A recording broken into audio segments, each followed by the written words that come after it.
Pessoal, o cerco está se fechando contra os ministros do Supremo que estão envolvidos no caso do Banco Master e a Malu Gaspar traz uma bomba pra gente hoje de um novo personagem que surge nessa história, que promete pressionar ainda mais os ministros do Supremo, porque antes a única preocupação deles, né, que já era uma preocupação muito grande, era o que Daniel Vorcaro vai delatar. Ele vai falar da relação que ele tinha com os ministros do Supremo, ele vai falar da relação que ele tinha com a mulher de Alexandre de Moraes, do contrato de 129 milhões, o que Daniel Vorcaro vai falar? Essa era a maior preocupação dos ministros supremos, de Moraes, Toffoli, né, e Gilmar Mendes, a gente pode incluir ali também. Mas agora, surgindo esse novo personagem, a preocupação deles triplicou, eles devem estar sem dormir à noite. E qual que é esse personagem? O advogado de Daniel Vorcaro, tá? Porque o advogado de Daniel Vorcaro, ele já tá preso e ele promete contar tudo, tá? Porque era ele que fazia as movimentações fraudulentas. Então, como era ele que fazia todo o trâmite ali, né, de sujeira, de falcatruas ali, envolvendo o Banco Master, ele mesmo pode ter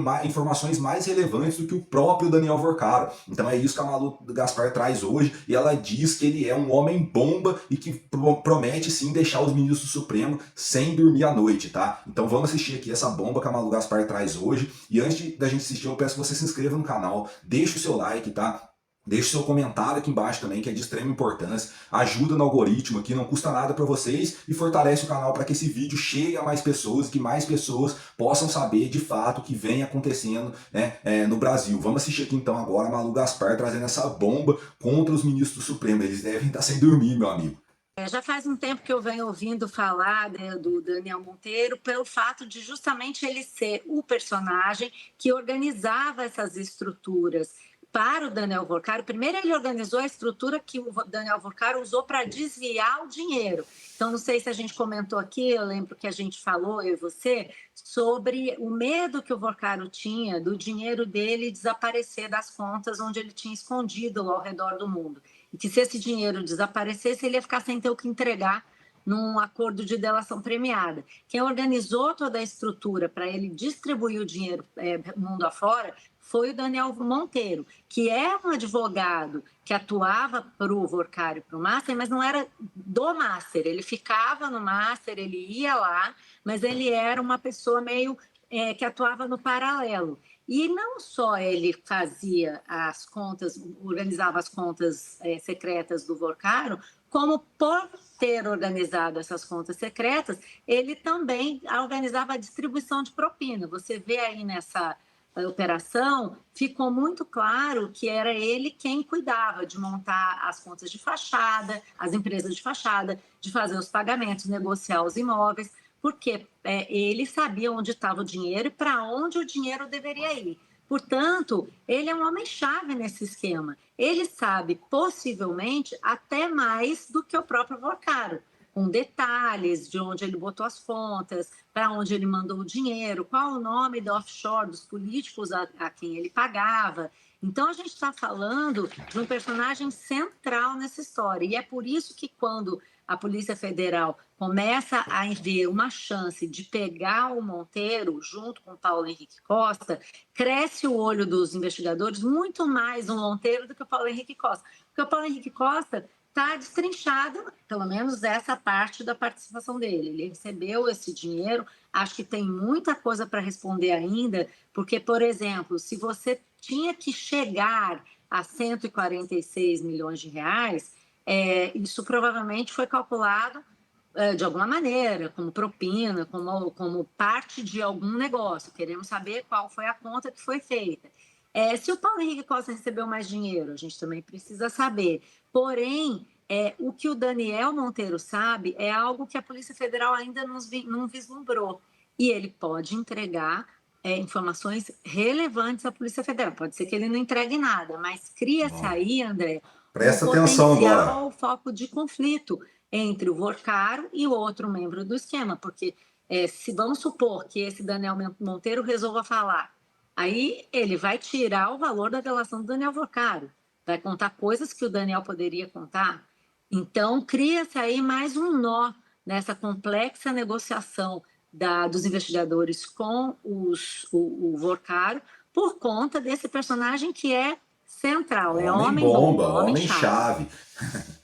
Vocês já ouviram aquela frase, quanto mais mexe na merda, mais fede, é exatamente isso daqui que tá acontecendo, né? Porque agora surge esse novo personagem que é o advogado de Daniel Vorcaro, que já tá preso, tá? E também tem um terceiro personagem que a Malu Gaspar não citou aqui, mas é o ex-presidente do BRB. Não sei se vocês se lembram de uma notícia que saiu que o Alexandre de Moraes estava num bunker lá com Daniel Vorcaro, fumando charutos e tomando uísque com o Vorcaro e o ex-presidente do BRB. Então, o ex-presidente do BRB também pode delatar. Então, o que acontece nessa situação aqui? Não é mais só Daniel Vorcaro que vai delatar, né? Agora a gente já tem mais 3 personagens que podem delatar também, né? Então, começa uma corrida contra o tempo aqui. Quem falar primeiro ganha o benefício, né?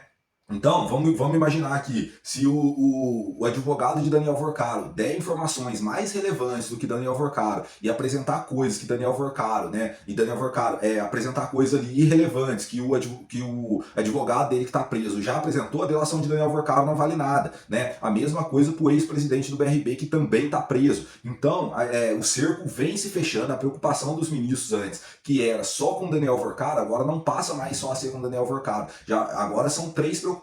Daniel Vorcaro, o advogado de Daniel Vorcaro que fazia as movimentações fraudulentas e o ex-presidente do BRB que compactuou tentando comprar o banco ali, né, e etc. Então o cerco vem se fechando. Eu particularmente não queria estar na pele dos ministros do Supremo, né? Eu vejo muita gente aí falando que mas não acontece nada, porque toda hora é uma promessa diferente, toda hora vem um e fala que vai acontecer isso, que fala que vai acontecer aquilo, né? E já aconteceu tanta coisa. Pessoal, concordo com vocês. Em país sério, tá? Em país sério, para começar, saiu essa relação aí de Alexandre de Moraes, do contrato, né? Só de ter a relação ali com o banqueiro, um ministro do STF, ter essa relação com o banqueiro, já seria motivo para afastar ele e começar uma investigação, se fosse um país sério. Mas aqui no Brasil não é um país sério, tá, pessoal? Não é um país sério. Mas enfim, a merda é tão grande, igual eu disse, tá mexendo na merda, a merda tá fedendo tanto que com certeza vai sair coisa grande disso daí, tá? E os ministros do Supremo estão na mira. Então a vida deles não tá fácil. Eu tenho certeza que eles estão sem dormir à noite, super preocupados. Então não vem achando, nossa, mas não acontece nada. Eles estão lá só rindo. Não tá rindo não, tá, pessoal? Eles estão sim preocupados porque eles sabem que eles não vão conseguir manter, né, esses superpoderes deles por muito tempo. Hoje eles não têm mais a mídia apoiando, né? O exemplo disso está aqui, a Malu Gaspar, né? A Malu Gaspar falando sobre isso aqui em plena Globo News. Malu Gaspar todo dia dá uma bordoada neles aqui. A própria Globo News, os jornalistas da Globo News já começaram a acordar. Jornal Nacional falando dos ministros do Supremo, criticando, indo pra cima, né? Então eles já não tem mais a mídia do lado deles, né? Eles já não tem, nem o pessoal da esquerda não tá mais do lado deles. Porra, você tem que ser muito burro. Mesmo o pessoal da esquerda tá cobrando explicações, porque você tem que ser muito burro, cara, pra você, ver um cara ali vivendo como um rei, igual Alexandre de Moraes, com um contrato de 129 milhões ali, né, vivendo ali, fumando charutos, tomando uísques de 50 mil, tudo caro ali, muito, né, vivendo uma vida assim, sem limites, cara. E você não.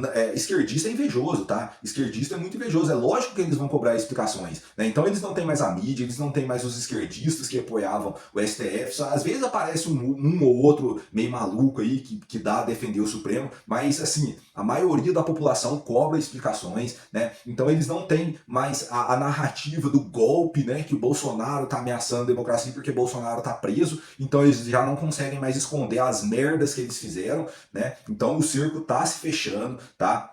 E eu acredito que teremos boas notícias em breve aí.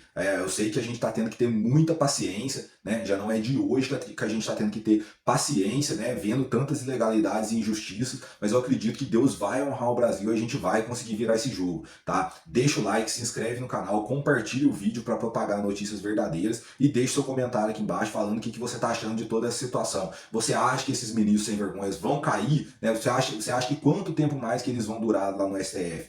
Eu acredito que de 2027 não passa, tá? Eu acredito que de 2027 eles vão ficar pelo meio do caminho e tem que ser presos, tem que pagar pelos crimes que cometeram, beleza? Tamo junto.